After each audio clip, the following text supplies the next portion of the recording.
नमस्कार दोस्तों, मेरा नाम है प्रदीप चौहान। बात समझनी है तो पूरी सुननी होगी। दोस्तों, एक कहावत बचपन से सुनते आए थे, आ बैल मुझे मार।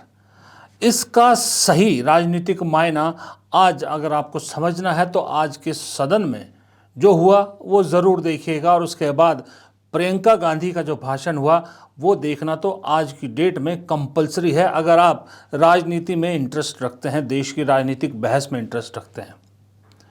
आज मोदी जी को और मोदी पूरी सरकार को पछतावा हो रहा होगा कि क्यों उन्होंने वंदे मातरम को लेकर बहस रखी, क्यों वंदे मातरम जैसी चीज़ को छेड़ा। और सुबह जब प्रधानमंत्री ने खुद बाकायदा इस बहस की शुरुआत की और उसका जो समापन प्रियंका गांधी ने किया ना, क्या बताएं। ऐसा लाजवाब भाषण और ऐसा सटीक जवाब सरकार को, तथ्यों के साथ जवाब सरकार को, करारा जवाब सरकार को, मुंह तोड़ जवाब सरकार को हाल फिलहाल में आपने इस संसद में नहीं देखा होगा जैसा आज प्रियंका गांधी ने दिया। सर, मैं आपके माध्यम से एक सलाह दे देती हूँ। हमारे प्रधानमंत्री महोदय 12 सालों से इस सदन में हैं, मैं मात्र 12 महीनों से हूँ। हम तो देश के लिए हैं, हम देश के लिए हैं। आप चुनाव के लिए हैं, हम देश के लिए हैं। हम जितने भी चुनाव हारे, हम यहाँ बैठे रहेंगे और आपसे लड़ते रहेंगे और आपकी विचारधारा से लड़ते रहेंगे। अपने इस देश के लिए, अपनी इस मिट्टी के लिए लड़ते रहेंगे। आप हमें रोक नहीं सकते। ये लब्बो लबाब था प्रियंका गांधी के भाषण का। मैंने मोदी जी का भाषण सुना, पूरा भाषण सुना। अब आप पूछोगे मोदी जी के भाषण में क्या था। मोदी जी के भाषण में दो चीज़ें भर भर के थी। एक तो था कांग्रेस नेहरू, कांग्रेस नेहरू, कांग्रेस नेहरू, वो जो अक्सर कहते हैं, और दूसरा था बिना तथ्यों की बातें, और जो थी भी वो आधी अधूरी बातें। प्रियंका गांधी ने बड़ा सही समय चुना अपनी बात रखने का। शायद इसीलिए राहुल गांधी जब सदन से निकल रहे थे तो पत्रकारों ने उनसे पूछा कि आप इस बारे में क्या कहेंगे, तो उन्होंने एक ही बात कही थी कि प्रियंका का भाषण सुनना। मुझे लगा पता नहीं कि वैसे ही कह दिया होगा, भाई बहन है, पार्टी की नेता है, लेकिन सही में जब प्रियंका गांधी का भाषण सुना तो ऐसा सटीक जवाब मैंने भी उम्मीद नहीं की थी कि प्रियंका गांधी प्रधानमंत्री मोदी के पूरे एजेंडे को एक्सपोज करके रख दी कि वो एजेंडा जो आज इस बहस के पीछे था। प्रियंका गांधी ने दो टूक शब्दों में सवाल शुरुआत यही पूछा कि इस बहस की ज़रूरत क्या है। 150 साल का हमारा राष्ट्रगीत, उस पर बहस की ज़रूरत क्या है। वो इसलिए क्योंकि मोदी जी वंदे मातरम के बहाने बंगाल चुनाव पे निशाना लगा रहे हैं और साथ में नेहरू जैसे जो हमारे स्वतंत्रता सेनानी रहे हैं उनका अपमान करना चाहते हैं। इसकी वजह क्या है? हम आज यहाँ ये बहस क्यों कर रहे हैं? हमारा राष्ट्रगीत है, इस पर क्या बहस हो सकती है? हम ये बहस यहाँ आज 2 वजहों से कर रहे हैं। पहला कि बंगाल का चुनाव आ रहा है, हमारे प्रधानमंत्री अपनी भूमिका निभाना चाहते हैं उसमें। और दूसरी वजह ये है, ये मकसद है, पुरानी मकसद इनकी अध्यक्ष महोदय, कि जिन्होंने स्वतंत्रता की लड़ाई लड़ी, जिन्होंने देश के लिए बड़ी बड़ी कुर्बानियां दी, उन पर सरकार नए आरोप लादने का मौका चाहती है। देश का ध्यान फिर से जनता के ज्वलंत मुद्दों से भटकाना चाहती है। यही एक मकसद है आपका मकसद है कि हम फिर से उसी अतीत में मंडराते रहें, उसी की तरफ हम देखते रहें जो हो चुका है, जो बीत चुका है, क्योंकि ये सरकार वर्तमान और भविष्य की ओर देखना ही नहीं चाहती। आपको मैं क्या क्या बताऊं। अगर आपने सुना होगा तो बहुत सारी चीज़ें सुनी होगी, जाहिर सी बात है आपने सुनी होगी, जहां उन्होंने कहा कि मोदी जी जो है वो बोलते अच्छा हैं लेकिन बिना तथ्यों के बोलते हैं, और उसको लेकर जो मिर्ची लगी सदन में वो भी बताइए क्या अब कहूँ मैं उस बारे में। मोदी जी ने अपने भाषण में कहा कि पहली बार अधिवेशन में ये पढ़ा गया। प्रियंका गांधी ने सवाल पूछा कि किस अधिवेशन में, ज़रा ये तो बताइए। वो कांग्रेस का ही अधिवेशन था। फिर पूरी क्रोनोलॉजी रखी उन्होंने, कब कब कि ये वंदे मातरम कैसे कैसे कब कब किस किस रूप में आया और कैसे हमारा राष्ट्रगीत बना। और इस क्रोनोलॉजी में जो सबसे दमदार बात प्रियंका गांधी ने जो मुंह पे मारी, कह सकते हो आप सत्ता पर पक्ष के, कि जब संविधान सभा के बाद उसके बाद जो आज़ादी के बाद 1950 में से राष्ट्रगीत का दर्जा मिला, तो उस वक्त गुरुदेव रविंद्रनाथ टैगोर, पटेल, नेहरू, गांधी, यहाँ तक कि बीजेपी के संस्थापक राजनीतिक गुरु श्यामा प्रसाद मुखर्जी भी थे। और उसी वंदे मातरम को लेकर आज आप सवाल उठा रहे हैं सिर्फ इसलिए कि भाई नेहरू को घेरना चाहते हैं, नेहरू को घेरना चाहते हैं, सिर्फ बंगाल के चुनाव और नेहरू को बदनाम करने के लिए या नेहरू को नीचा दिखाने के लिए सदन का करोड़ों रुपया वेस्ट करके पूरा दिन एक बहस इस मुद्दे पर रख दी। और प्रियंका गांधी ने बिल्कुल सही पूछा कि इस बहस के ज़रूरत क्या है। और ज़रूरत, अगर आपको नेहरू को ही बदनाम करना है और अगर आपको बंगाल चुनाव पर ही नज़र रखना है, तो फिर प्रियंका गांधी ने जो सजेशन दिया वो बिल्कुल सही दिया। और उसके बाद मज़े की बात है कि गौरव गोगोई ने जो डाटा रखा, उस डाटा को देख के तो बीजेपी वाले इधर उधर बगले झांक रहे थे।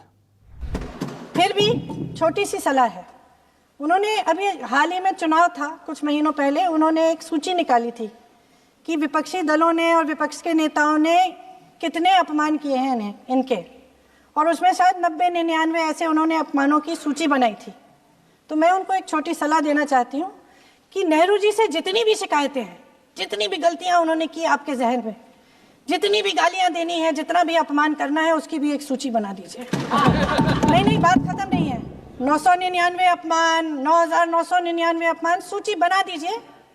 और फिर हम एक समय निर्धारित करते हैं, जैसे हमने 10 घंटे आज वंदे मातरम पर हमने बहस किया है ना, उस तरह से हम अध्यक्ष महोदय जी से पूछेंगे, एक समय निर्धारित करेंगे, 10 घंटे, 20 घंटे, 40 घंटे, जितने घंटों में आपकी ये शिकायत पूरी हो जाए, माननीय सदस्य आप शांत हो जाए और हम बहस कर लेंगे। लेकिन इस सदन का कीमती समय, जिसके लिए हमें यहाँ पे जनता ने भेजा है, जैसे हमें जनता की समस्याओं को हल करने के लिए चर्चा करनी चाहिए, इस्तेमाल करना चाहिए, उसको एसी के लिए इस्तेमाल करिए। उसके बाद जैसे अंग्रेजी में कहते हैं ना, जैसे अंग्रेजी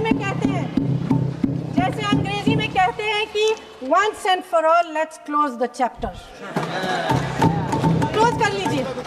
देश सुन लेगा क्या क्या शिकायतें हैं, किसने क्या किया, इंदिरा जी ने क्या किया, राजीव जी ने क्या किया, परिवारवाद क्या होता है, नेहरू जी ने कौन सी गलतियां की, सुना लीजिए, फिर खत्म। उसके बाद बेरोजगारी, महंगाई, महिलाओं की समस्याएं, जो पीएमओ में हो रहा है उसकी बातें, उसकी चर्चा, जो बैटिंग ऐप के बारे में हो रहा है पीएमओ के अंदर, आप सदस्य प्लीज, जो एफस्टीन फाइलों में आपके मंत्री महोदय के नाम निकल आए हैं, माननीय उसकी चर्चा करेंगे। आप वंदे मातरम में बोले। और ये एक आदत है सर, ये मेरे पास एक टेबल है कि जब जब प्रधानमंत्री मोदी जी किसी भी विषय पे बोलते हैं तो पंडित नेहरू जी का नाम कितने बार लेते हैं और कांग्रेस पार्टी का नाम कितने बार लेते हैं। मैं बस एक ही उदाहरण देना चाहता हूं कि इससे पहले ऑपरेशन सिंदूर का डिबेट में हमने आदरणीय प्रधानमंत्री मोदी जी को सुना। क्या आप जानना चाहेंगे कि पंडित नेहरू का नाम कितने बार उन्होंने लिया? 14 बार।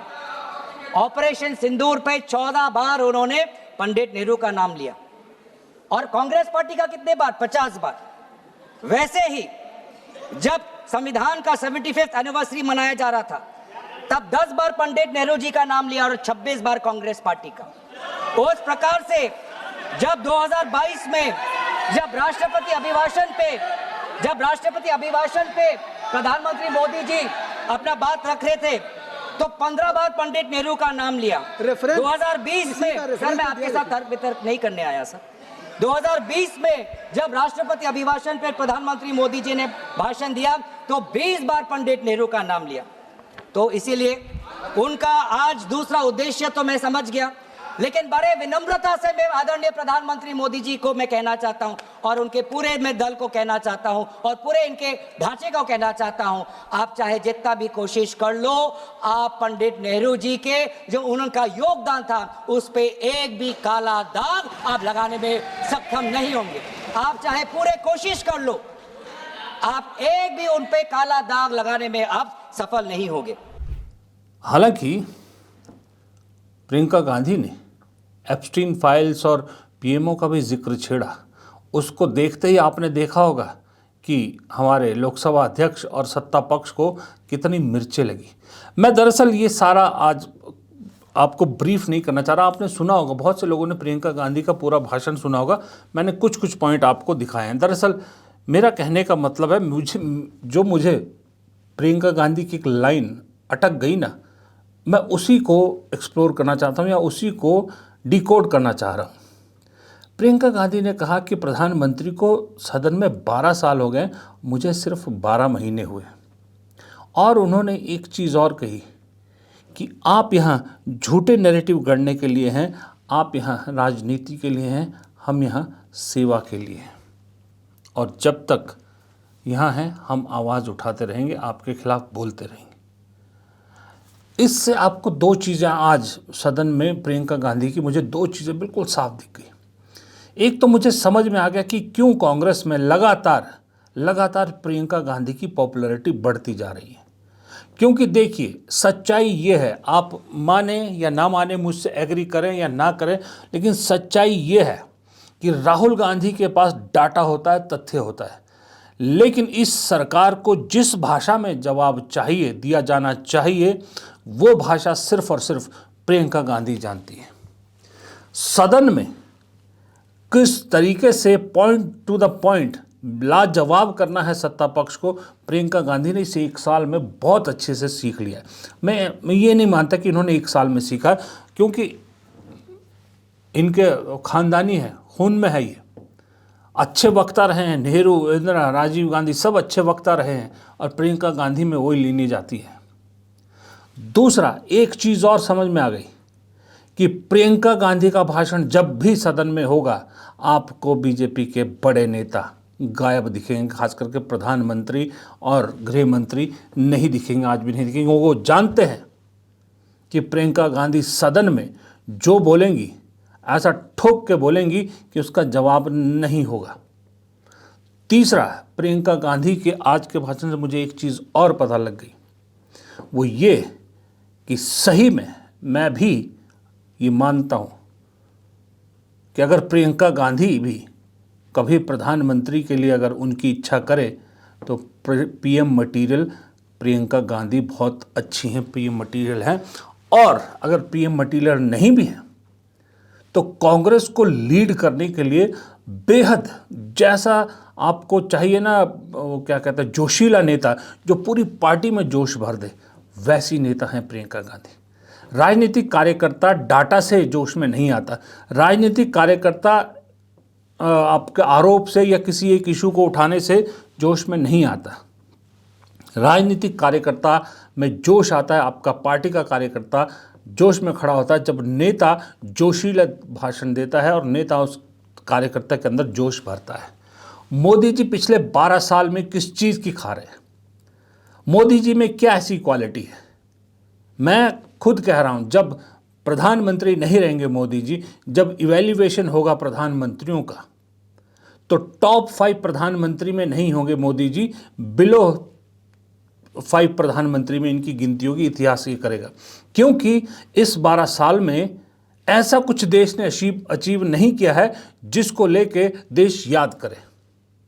हर प्रधानमंत्री के कार्यकाल में कुछ ना कुछ अचीव हुआ है। जैसे आज प्रियंका गांधी ने सदन में गिनाया कि नेहरू ने क्या क्या किया इस देश के लिए, जिस देश के लिए मरे। इसरो बनाया, एम्स बनाया, IIT बनाया, DRDO बनाया, सब कुछ बनाया, याद किए जाते हैं। इंदिरा गांधी याद की जाती है कि पाकिस्तान को अपने सबसे बड़े दुश्मन के 2 टुकड़े कर दिए। राजीव गांधी को याद किया जाता है कि आज जिस माध्यम से हम लोग एक दूसरे से बात कर रहे हैं, पूरी दुनिया जिसकी जगह में, वो कंप्यूटर कौन लेके आया भारत में? राजीव गांधी लेके आए। मनमोहन सिंह याद किए जाते हैं, या PV नरसिम्हा राव याद किए जाते हैं, जो आर्थिक सुधार उन्होंने किए। मनमोहन सिंह याद किए जाते हैं न्यूक्लियर डील के लिए और आर्थिक सुधारों के लिए। वाजपेयी किस लिए याद किए जाते हैं? वाजपेयी याद किए जाते हैं फेल्ड लाहौर यात्रा, सदन पर हमला, फेल्ड सदन पर हमला, इस चीज़ के लिए याद, हमारी संसद पर हमला कभी नहीं हुआ था, अटल बिहारी वाजपेयी के टाइम हुआ। अटल बिहारी वाजपेयी इसके लिए जाने जाते हैं, आज भी याद किए जाते हैं। ये कांग्रेसियों की शराफत है, ये कांग्रेसियों की शराफत है या डर है मुझे नहीं मालूम कि वो जिक्र नहीं करते इस चीज़ का। कारगिल लड़ाई, कारगिल वॉर फेलियर, वो तो हमारी सेना ने कामयाबी हासिल की, लेकिन इंटेलिजेंस लेवल पर कंप्लीट फेलियर था। कितने ही वाजपेयी के ज़माने में कांड हुए, खैर वो छोड़िए। और अभी का जो रिजीम है 12 साल का, मुझे एक चीज़ बता दीजिए कि जिसके लिए याद रखा जाएगा, एक कामयाबी बता दीजिए। कहेंगे चंद्रयान 3 लॉन्च। चंद्रयान 3 की बुनियाद किसने रखी थी? प्रियंका गांधी ने यही कहा ना, अगर नेहरू बुनियाद नहीं रखते तो क्या चंद्रयान 3 तक पहुंचते आप? कहेंगे हम चौथे नंबर की अर्थव्यवस्था कितना बड़ा झूठा बवंडर आपने फैला रखा है, वो भी खुल जाएगा। वो मुझे लगता है वो इनके सत्ता में रहते ही वो सारा पर्दाफाश हो जाएगा, खुल जाएगा क्या है क्या नहीं है। ये सिर्फ याद किए जाएंगे मोदी जी इस चीज़ के लिए कि इन्होंने जितने साल भी सत्ता संभाली, वक्ता बहुत अच्छे रहे, जो एक नेता जैसा होना चाहिए, बीजेपी जैसी पार्टी को सत्ता में पहुंचाए और 3 बार लगातार सत्ता में बनाए रखने के लिए जोश भरना, लोगों को बेवकूफ़ बनाना, लोगों को एक तरह का झूठे वादों में लपेट के रखना, उसके बावजूद लोगों का विश्वास करना, ये कलाकारी मोदी जी को आती है। बस इस चीज़ के लिए याद रखे जाएंगे मोदी जी, इसलिए 3 बार के प्रधानमंत्री बन गए हैं। कुछ लोग कहेंगे चौथी बार भी बनेंगे, मैं लिख के दे रहा हूँ, चौथी बार प्रधानमंत्री मोदी जी नहीं बनेंगे। लेकिन खैर वो अलग चीज़ है, मोदी जी पे बात करना मेरा विषय नहीं है। विषय ये है कि आज की डेट में कांग्रेस को ऐसा ही जोशीला कोई नेता चाहिए। अब मैं खुल के बोलता हूँ, मैं आज खुल के बोल रहा हूँ ये बात। देखिए, मल्लिकार्जुन खड़गे से मुझे बहुत उम्मीदें थी, लेकिन उनकी उम्र आड़े आ रही है। मुझे लगता है अब कांग्रेस को मल्लिकार्जुन खड़गे का भी जो है सम्मान सहित उनको कह देना चाहिए। मल्लिकार्जुन खड़गे को खुद सोचना चाहिए। अब राहुल गांधी कोई पोजीशन लेना नहीं चाहते, क्यों ना प्रियंका गांधी को अध्यक्ष बना दिया जाए, या फिर सचिन पायलट को अध्यक्ष बना दिया जाए, या गौरव गोगोई। 3 ही नाम मेरे जहन में आते हैं इस वक्त, जिसको कांग्रेस की ज़रूरत, कांग्रेस को जिनकी सबसे ज़्यादा ज़रूरत है। यही 3 चेहरे मुझे इस वक्त नज़र आते हैं जो कांग्रेस को जो जोश चाहिए वो दिला सकते हैं। गौरव गोगोई, सचिन पायलट और प्रियंका गांधी। इसके अलावा चौथा कोई नाम है ही नहीं। आप जातिगत जोड़ बैठाते रहिए, दलित को बनाएंगे, ओबीसी को बनाएंगे, ये बनाएंगे। अरे जब चुनाव जीतने की बात आती है तो ये सब जातिगत जो सेटिंग है ना, ये धरी की धरी रह जाती है। अरे बीजेपी में तो सब के सब अपर कास्ट के लोग, इस वक्त ज़्यादातर अपर कास्ट के लोग संभाले हुए हैं, या फिर वहाँ दलितों की क्या हालत है, अल्पसंख्यकों की क्या हालत है बीजेपी में, क्या सबको मालूम नहीं है? उसके बावजूद भी वो संगठन भी खड़ा है और पार्टी जीत भी रही। आप कहोगे कि वोट चोरी हो सकता है, उसमें कोई डाउट नहीं है, लेकिन वोट चोरी हो चाहे कोई और मामला हो, उसके लिए भी तो संगठन चाहिए कि नहीं चाहिए? संगठन तो दिखता है ना आपका। तो इससे ऊपर निकलिए कि दलित बनाएंगे तो ऐसा होगा, मुस्लिम बनाएंगे तो ऐसा नहीं। ये देखिए, आज की डेट में कांग्रेस को ये ज़रूरत है संगठन महासचिव और अध्यक्ष के लिए, कि उस पोजीशन के लिए जो रिक्वायरमेंट है उसमें कौन फिट बैठता है। संगठन सचिव, महासचिव के लिए चाहिए वो आदमी जो संगठन बनाना जानता हो, संगठन कैसे चलाना है वो जानता हो, DK शिव कुमार जैसा आदमी, ना कि सुरजेवाला या फिर KC वेणुगोपाल। इनको तो एक टिकट मिल जाए वही बहुत है, इनको तो दफ्तरी बाबुओं का काम देना चाहिए बस। और अध्यक्ष के लिए 3 नाम मैंने बोले हैं, प्रियंका गांधी, सचिन पायलट और गौरव गोगोई। इनके अलावा चौथा कोई नाम नहीं है। इनके पास उम्र है, जोश है, अच्छा भाषण करने की कला है, सब कुछ है। सबसे बड़ी बात है, इन तीनों के पास पब्लिक अप्रोच है और पब्लिक समर्थन है, ये पॉपुलर है, सब कुछ है। इसके अलावा और क्या चाहिए? आज के प्रियंका गांधी के भाषण ने और मेरा जो है वो क्या कहते हैं उसको, विश्वास को और पुख्ता कर दिया है कि अगर प्रियंका गांधी पार्टी की कमान संभालती है, मैं ये नहीं कह रहा कि प्रियंका गांधी कांग्रेस का चेहरा बना दीजिए, प्रधानमंत्री चेहरा बन, मैं वो नहीं कह रहा, मैं वो कंट्रोवर्सी को खड़ा नहीं करना चाहता, ना मैं उसका हिस्सा बनना चाहता हूँ कि प्रियंका या राहुल।